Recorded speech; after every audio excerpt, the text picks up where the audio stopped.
Hello everyone, in this video, I will show you how to use my library for AT commands. The AT command is a text-based instruction used to control communication devices such as GSM modules and Bluetooth modules. These commands enable devices to send, receive, and manage data or configure network settings. This is a simple send and receive command between the microcontroller and the modules. The microcontroller sends an ASCII text to the module to reset the modems, and the modems send back OK. Usually, all commands start with AT and end with Enter, while received commands also begin and end with Enter. That was a short review of AT commands. Now, let's dive into my library. After showing you how to install it, I will provide an example and explain how my library works. Please open my GitHub page and find the ATC repository. You have two options to use my library. Option 1, download it from my repository, copy it into your project, and configure it manually by adding the necessary header and source files. Option 2, go to the STM32 pack repository, copy the link, and install it in CubeMX, or download the pack and install it manually in CubeMX. In any case, please do not forget to give a star and subscribe to my channel.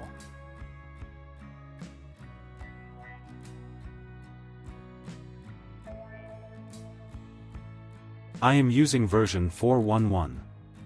Maybe by the time you're watching this video, I will have released a newer version with more functionality. I have a board with an STM32F407 that is connected to a GSM module.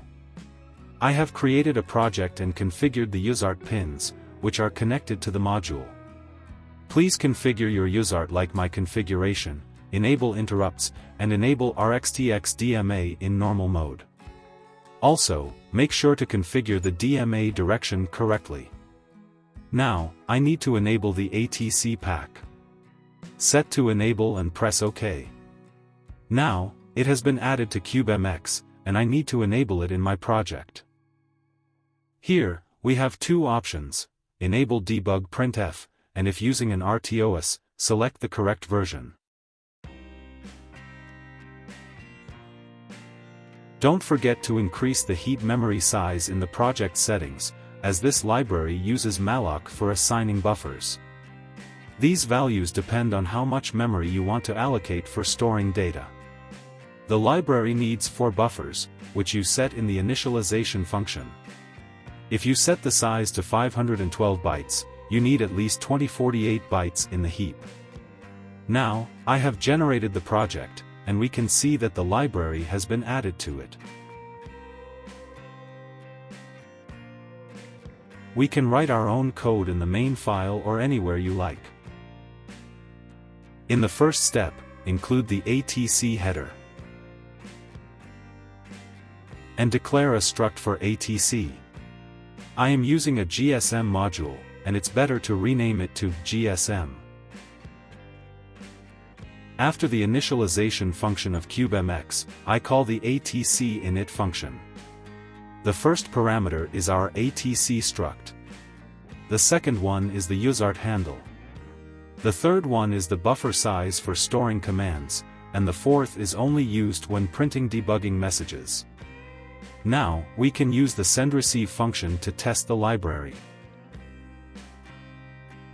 As you can see, the first parameter is the ATC struct, the second is the AT command we want to send, the third is the TX timeout, the fourth is a pointer to the expected response. If not needed, it can be set to null, and the fifth is the Rx timeout.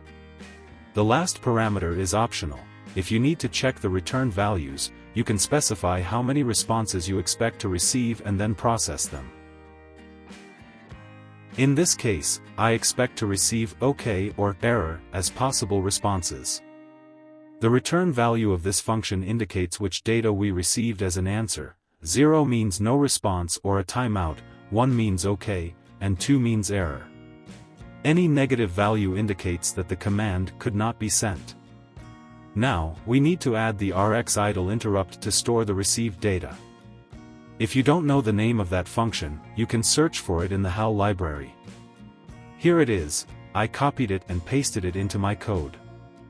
Inside this function, I have to call the callback of the ATC library.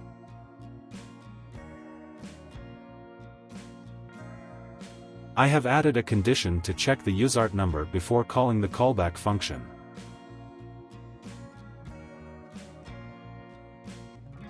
Now it is ready for the first test.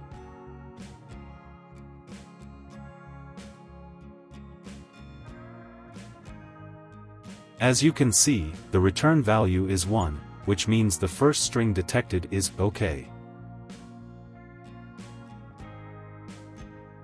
For the next test, I turned off the module.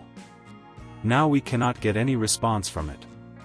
I expect the result to be 0, which means a timeout or that the received message is not in the list. Both tests were correct. I want to show you another useful feature of this library. Sometimes, we need to receive commands without sending one first. For example, when you receive a SMS or a call, you need to process that command. Here, the microcontroller receives some commands after powering up, such as call ready, SMS ready, cpin ready, and cfun1. I declared 4 variables to show you which command is received, and we can assign a callback function for each command when it is received. As you can see in the ATC event struct, we can specify which command is associated with which callback. It should be declared as const to save RAM. I hope it's clear enough, but if you have any questions, please leave a comment here.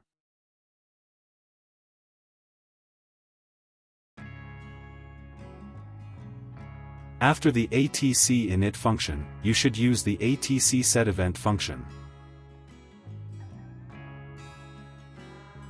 In this GSM module, after powering up, it needs to receive an AT command to set the baud rate. Then, I send multiple AT commands and wait for a response to ensure the module is on.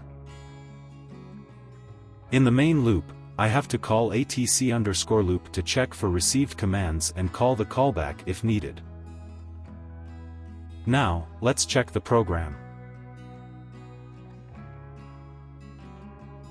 Here in the live view, you can see all 5 global variables I declared earlier for the callback functions.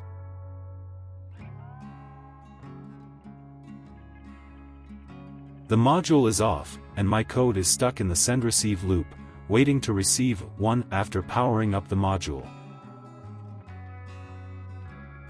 As you can see, after powering up, all the variables are set one after another, indicating that the microcontroller has received the command.